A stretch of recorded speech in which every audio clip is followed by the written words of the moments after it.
কোরআন শরীফের 29 পারার 2 নম্বর সূরা, 29 পারা 2 নম্বর সূরা, সূরার নাম হলো কলম।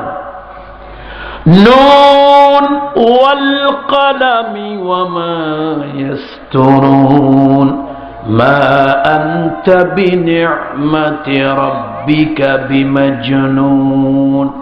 কোরআন শরীফের সূরা কলমের ভিতরে আল্লাহ তাআলা বলেন, ওয়ালিদ ইবনে মুগীরা আল্লাহ রাসূলকে গালি দিয়েছিল, আল্লাহ রাসূলকে অসম্মান করেছিল। মুহাম্মদ আনতা মাজনুন, তুমি তো পাগল। জোরে করে নাউযুবিল্লাহ। মুহাম্মদ সাল্লাল্লাহু আলাইহি ওয়াসাল্লাম পাগল? আল্লাহ রাসূলকে গালি দিল, তুমি পাগল। রাসূলকে ভৎসনা করলো, তুমি পাগল। আল্লাহ রাসূলকে ক্রিটিসাইজ করলো, তুমি পাগল। রাসূলকে অসম্মান করলো, তুমি পাগল। আল্লাহ রাসূলের দিলে আঘাত লাগলো, কিন্তু মুহাম্মদ রাসূলুল্লাহ সাল্লাল্লাহু আলাইহি সাল্লাম কোনো খারাপ কথা বললেন না, কোনো খারাপ ভাষা ব্যবহার করলেন না, কোনো গালির পরিবর্তে গালি দিলেন না। আকাশের মালিক আল্লাহ তাআলা জানিয়ে দিলেন, হে নবী, আপনাকে গালি দিয়েছে, আমি আল্লাহ তাআলার আরশে গিয়ে ব্যথা লেগেছে। আপনি রাসূলকে অসম্মান করেছে, আমি আল্লাহ তাআলার কুদরতি দিলে ব্যথা লেগেছে। আপনাকে পাগল বলে যে গালি দিয়েছে, আমি আল্লাহ তাআলা আকাশ থেকে আরশে আজিম থেকে তাকে গালি দিলাম। এইটা হলো হারামজাদা, যার সন্তান। আপনার যে পাগল বলেছে, ওই পাগলের গালির উত্তর দিয়ে দিলাম, উতুল্লিম বাদা যালিকা জানিম, উতুল্লিম বাদা যালিকা জানিম। আমার রাসূলকে যারা গালি দেয়, ওগুলা হলো হারামজাদা, ওগুলা হলো জেনার সন্তান, যার সন্তান। জোরে বলেন নাউযুবিল্লাহ। কথা কার জোরে বলেন? দলিল ছাড়া কথা হবে না। দলিল কোরআন শরীফ। কয় পারা? কয় নম্বর সূরা? 66, 67, 68 নম্বর সূরা, সূরা কলম।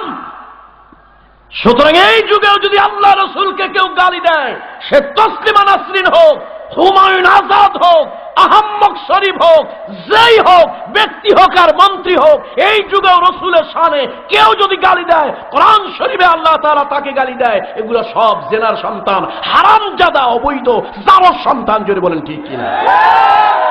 গালি কিন্তু আমি দেই নাই, আমার অত বড় সাহস নাই। আমি 2 পয়সার ছোট্ট মৌলবী, আমি গালি দেবো কেমনে? গালি কে দিয়েছেন? আল্লাহ। কোন জায়গায়? কত নম্বর সূরা? 29 পারার 2 নম্বর সূরা, সূরার নাম হচ্ছে কলম। আর কোন ধারাবাহিকতায় 68 নম্বর সূরা।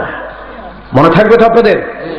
আবার কালকে যেন কথা বলেন না যে টেকেরার থেকে, মাদারীপুর, ফরিদপুর থেকে এক হুজুর আসছিল, কত বড় সাহস, গালি দিয়ে গিয়েছে।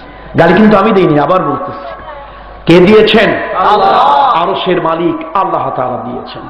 কেন? রাসূল তো ভদ্র, শরীফ, শালীন, সম্ভ্রান্ত, বিনয়ী।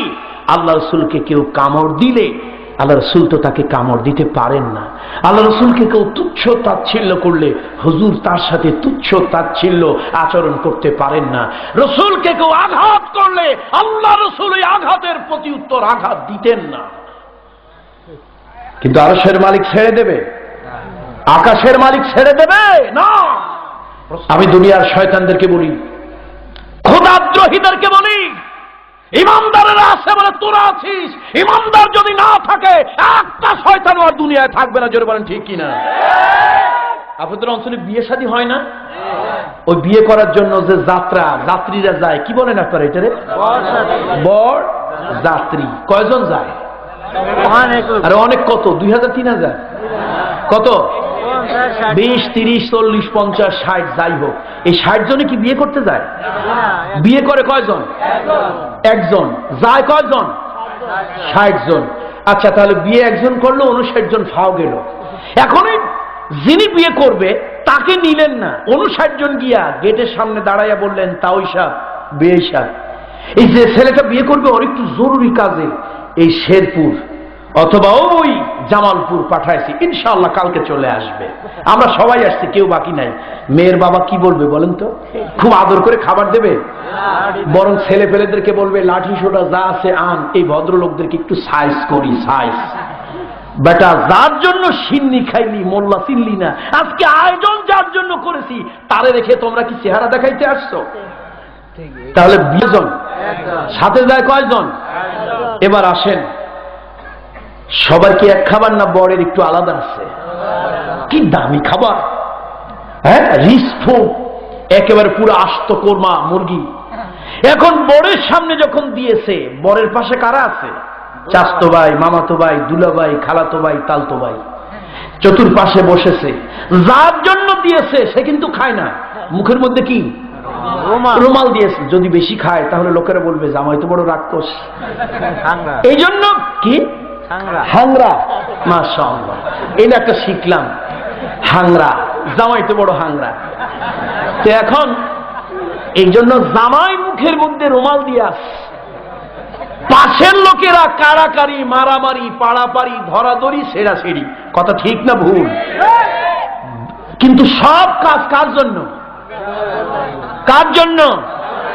তাহলে এবার ভালো করে শুনে রাখো, এই দুনিয়ার ভিতরে আল্লাহ তাআলা এত নাজ নিয়ামত আল্লাহ তাআলা ইমানদারদের জন্য, আল্লাহ তাআলা আল্লাহওয়ালাদের জন্য দিয়েছে। ইমানদারেরা, আল্লাহওয়ালারা, আল্লাহর বুজুর্গরা দুনিয়ায় আছে বলে তোদের মতো নাস্তিকেরা, বেঈমানেরা, বেনামাজিরা, খোদাদ্রোহীরা খায়।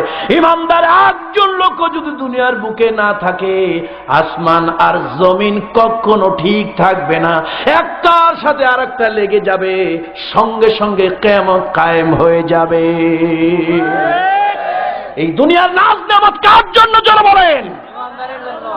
আস্তিকের জন্য না নাস্তিকের জন্য? নামাজের জন্য না বেনামাজের জন্য? আল্লাহ ওয়ালার জন্য না আল্লাহ বিরোধীর জন্য?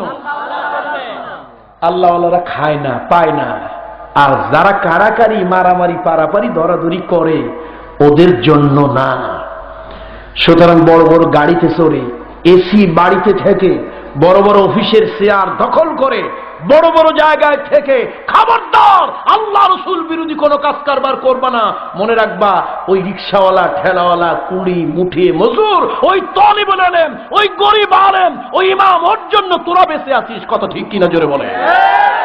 ওরা হলো আল্লাহ তাআলার বেহেশতের দুলা না নওশা? কি বলেন আপনারা? নওশা।